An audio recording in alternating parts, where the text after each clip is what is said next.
Hello, and welcome to the When Depression is in Your Bed podcast. We take a compassionate, judgment-free, and destigmatizing approach to talking about how depression affects individuals and relationships. I'm Trish Sanders, your host.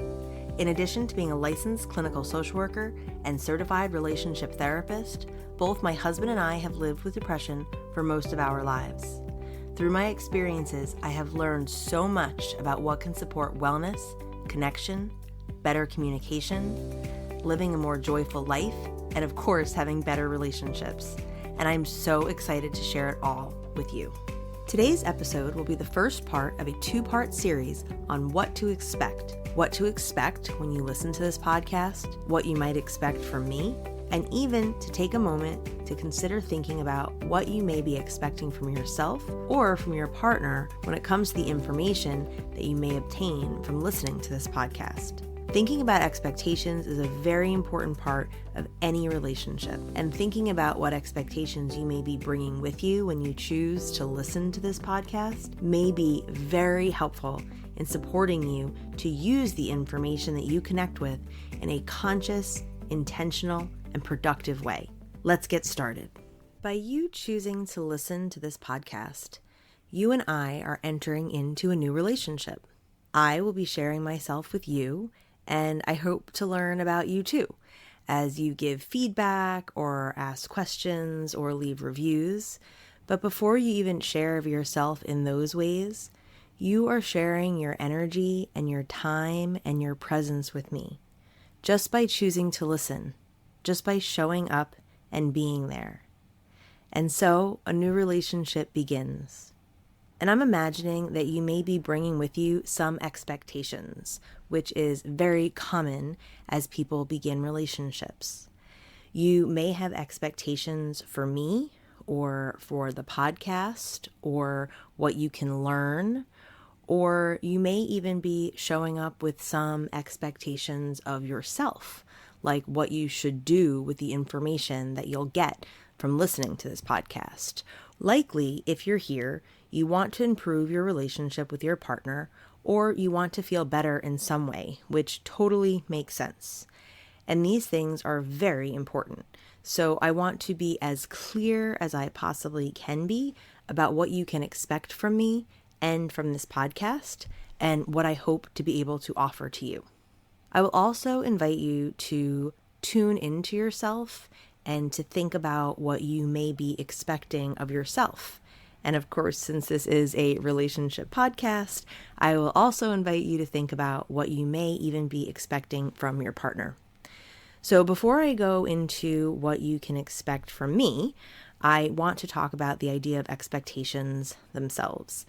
Expectations in relationship can be very tricky.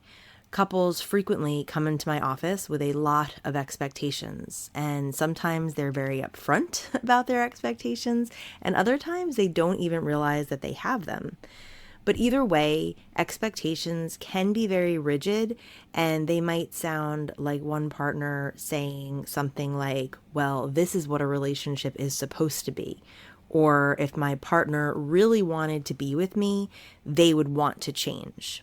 Expectations often come in the form of shoulds, like my partner should know what I need, or they should have known that that would upset me. And so I want to be clear, or as clear as we can be, about what expectations you may be carrying by choosing to listen to this podcast. What are you expecting to get from listening? What are you expecting from me? When it comes to the information that you'll receive from this podcast, what are you expecting that you will do or should do with it? What do you think you might be expecting your partner to do with this information? Maybe they're listening to the podcast with you, or maybe you're going to want to share information that you heard with them. And what do you expect them to do with that information? The reason I'm addressing expectations is because two people in relationship may have different expectations. As a matter of fact, they frequently may have different expectations, and that is totally okay. I just want to be as upfront as I can be about what I hope to offer and what I'm hoping to create through this podcast. It's kind of like you're reading my online dating profile and you're seeing if the expectations that we both have are a good enough match to pursue the relationship and take it to the next level. Because of course, you have a choice in this relationship. You can listen to this podcast for just a few seconds or a few minutes. You can choose to come back week after week. You can listen once and then never come back. I want to do what I can to help you decide if you want to move forward with me, if you want to pursue this relationship. And of course, you can change your mind at any time. But I want to let you know more about me and what I intend to provide. So just like with all relationships, I can't guarantee exactly how everything is going to go, but I can share my vision with you. In this podcast, you can expect me to share my experiences, and I will share them with honesty and openness and with as much vulnerability as I can. And one thing that's particularly important about that is that I will be sharing my own experiences, and though a lot of what I share, of course, will involve other people, I cannot be expected to speak directly for anybody else. So if I share information about somebody else, first of all, that will mean that I have gotten their consent to share information about them. And beyond that, you will frequently hear me use phrases like the story I tell myself or the interpretation that I made was. And when I say things like that, I will be talking about the meaning that I am making, the interpretation that I have made about what somebody else said or did. So that means I'm imagining what their behavior means, and it may not actually be accurate as far as what their intention was, or if you ask them directly, they may say they did something for a totally different reason than the interpretation that I attached to it. And we're constantly making interpretations and attaching meaning to other people's behavior. So I will try to be as clear as I can about that. And then of course I will also have on my husband as a co-host as often as I can. And I'll have other guests so that you can hear other people's perspective firsthand, which I think is very valuable because one perspective is only one perspective. And I think hearing different perspectives creates a richer experience. So when I talk to other people, I will be conscious to not be speaking for them. And I hope by taking this approach and talking openly about myself and my feelings, my thoughts, my missteps, I will definitely talk about my mistakes, my experiences, etc. I hope that I can begin to create a community where people who are living with depression will be able to identify with some of my experiences and what I've been through, and that will help people who are living with depression to feel seen and heard and understood and validated, which is often lacking in my experience. You can also, from that place, expect me to hold a judgment-free and shame-free space. I have done so many unhelpful things in my life and in my relationship in the process of learning how to cope with my own depression. And today I hold, I would say, a pretty good amount of self-compassion for the errors and the mistakes that I have made. I know truly in my heart that I've always been trying my best, and thankfully over time my best has gotten better, but I don't fault others for making mistakes or unhealthy choices. I know that we access what we can when we can. And what we have access to changes over time based on many factors. And some things that we cannot access for a long period of time may not be because of anything that we're doing, quote unquote, wrong. And there's so much stigma associated with mental health in general, with depression specifically. And so you can definitely expect me to take a destigmatizing perspective that focuses on mental health as opposed to mental illness. I believe very strongly in a holistic approach to wellness, and you'll hear a lot more about that in future episodes. And I tend to purposefully and consciously stay away from medicalized language that may pathologize or diagnose or label illnesses. just a little asterisk there. I'm not necessarily saying that I don't believe in diagnosis or there's no place for diagnosis, but I will definitely dive into that more another time. But you will notice that I do use language of regulation and dysregulation, which is a judgment-free type of language. It's also the language of wellness because our body and our brain and our nervous system naturally work. We're wired to work in a certain kind of way. And so this is not a defect or an illness in a particular person. And medicalized language does tend to put the defect and the fault in the individual, that there's something wrong with them because they're acting or reacting in a certain way. But there is no blame or shame or stigma in our systems functioning in the way that they're supposed to. So as I said, I really will talk about this in great length in future episodes. But for today, just know that when we are regulated, when our nervous system is regulated, we naturally feel connected and grounded and safe. And when our nervous systems become dysregulated in response to something that we perceive as a threat, then our system moves into a self-protective place and we may start to experience a sense of disconnection or powerlessness or hopelessness. But yet it makes perfect sense that if we feel threatened, our system would move to protect itself. That is not a problem. It's not an illness. What causes challenges for us and when things sort of start to get hard is when we get stuck in that self-protective place, and then we can start to see chronic things that might meet criteria for a diagnosis of depression or anxiety or something like that. So again, I will talk more about that very soon, so stay tuned. But I also want you to know that you can expect from this podcast a place that truly honors people's inner brilliance and also fosters each person's ability to consciously and intentionally create their own path to wellness and connection and joy. I believe with absolute and complete certainty that individuals and couples can heal and grow through depression.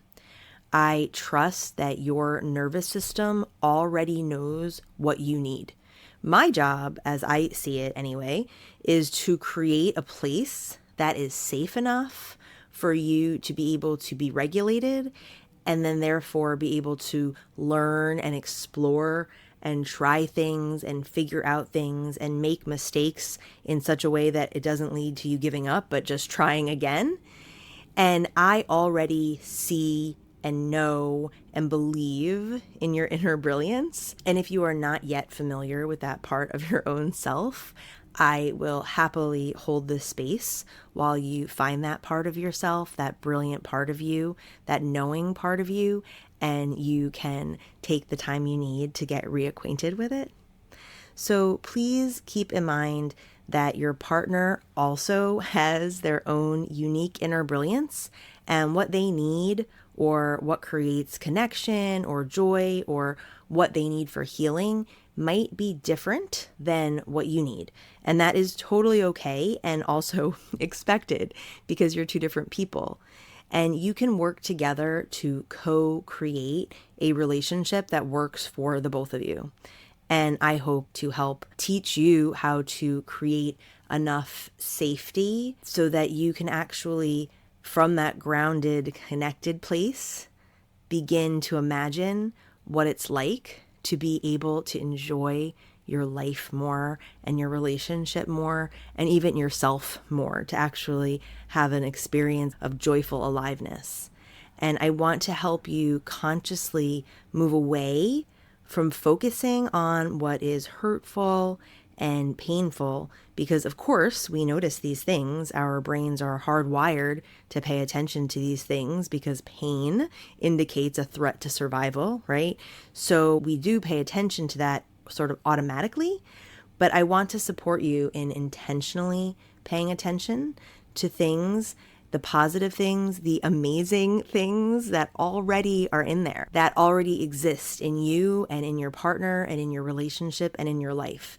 And when you're able to shift your focus in this way, you will start to become empowered to intentionally create this path that leads to your uniquely joyful, well-connected loving, full life, and of course, the relationship that you may be seeking. And in addition to what you can expect from me, I would also like to address what I would consider maybe to be unrealistic expectations and therefore things that I can't offer you.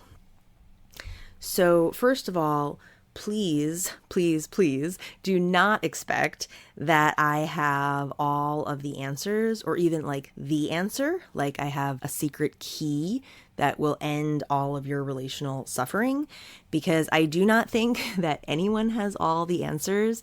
And I actually would be a little weary of anyone who said they did have all the answers. Beyond that, there is not one path to healing, certainly not through depression or one protocol that works exactly the same for every single couple. So with that said, I do think that I have come to define and understand depression in a way that I find immensely helpful. And I have a lot of tools and skills and strategies and ideas that I will share very openly. And I think they have a very wide application. I think many, many people can benefit from using them. But your path to wellness needs to be created by you. And in your relationship, that is a path that needs to be co-created between you and your partner. You must both be involved in discovering what creates connection, what creates healing, what creates fun, what it means to live your best life and how to get there. That's something that you have to do, not necessarily on your own, but figuring out the steps that work for you can only really be figured out by you. Because there's no one version of a healthy, successful relationship. I can't give you a one-size-fits-all approach, like step 1, do this, step 2, do that. I will definitely offer you lots of steps, lots of opportunities, but what order you take them or what you do will be largely up to you. And it is not magic, though I do think that I've had experiences where I'm like, whoa, that worked like magic. But even the things that I experience that way, I can't guarantee that that will be the thing that's magic for you.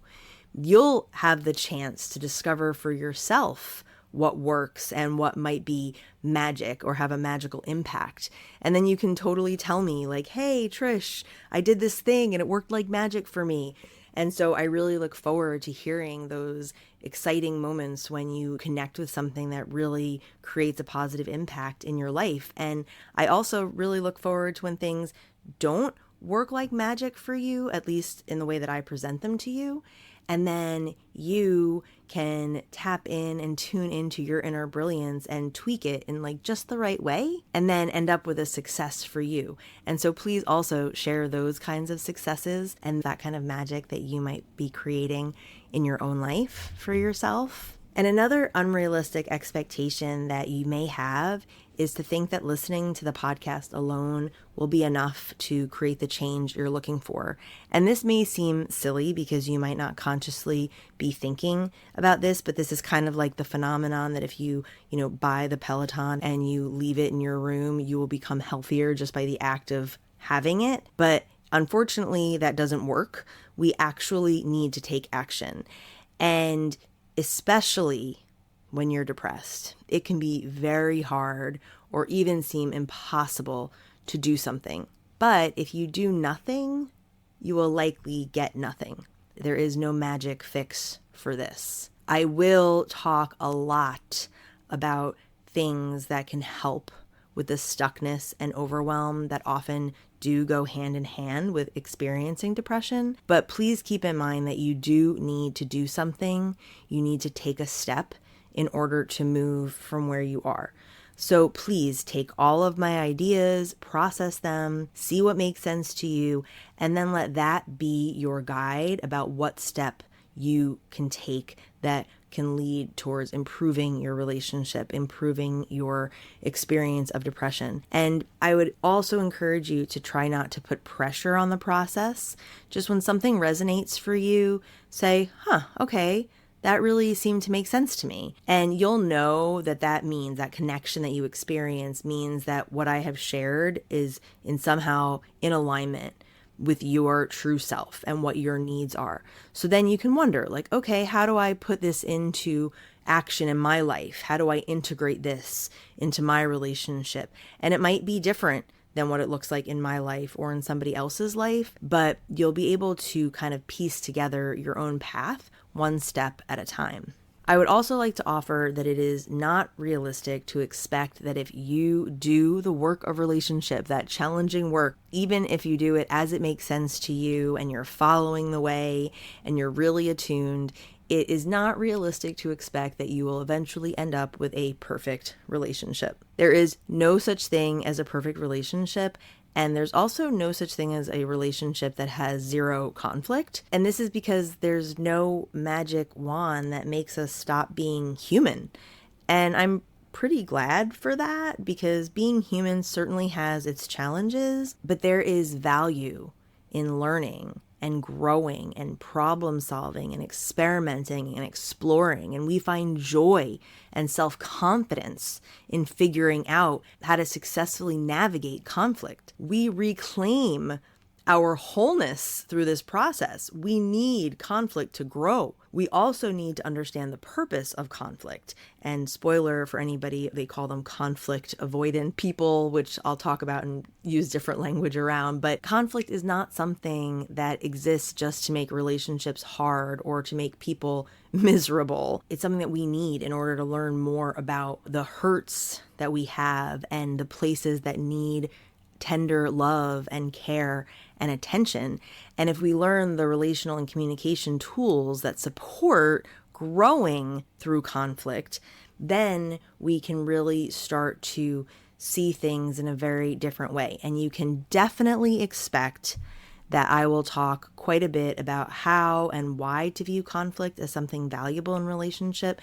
And I will share lots of tools and skills and strategies for how you can grow through conflict. So in addition to learning how to navigate conflict, which is invaluable in relationship, you can also begin to create a conscious shift to move towards appreciating the relationship you have right now, the partner you have right now, and to begin to acknowledge the strengths that are already there, even if they're partially hidden at the moment, or you can't quite remember what used to be a strength of your relationship. Sometimes it can be hard, but when you start to notice the things that are wonderful or important or valuable or meaningful right now that exist, it really does wonders for a relationship. So you will probably never have a perfect relationship. I don't really think that anyone's relationship is perfect. As I say to my kids, that nobody is perfect, but they're perfect for me. And I feel that exact same way about my husband and even about myself. I'm not perfect. My husband's not perfect, but you can have a beautiful, imperfect, meaningful, satisfying, fun, wonderful relationship that is yours and yours alone. And I think that that's probably better than perfect. That concludes part 1 of the 2-part series on what to expect. In the next episode, we will continue to talk about expectations, both ones that are realistic and ones that may be unrealistic. Examining unrealistic expectations can be a helpful way to bring clarity and to really understand your underlying desires and needs. And if we can figure out what makes an expectation unrealistic, we also may be able to figure out a way that is more realistic to meet those underlying desires and needs. So tune in next week for part 2 of what to expect.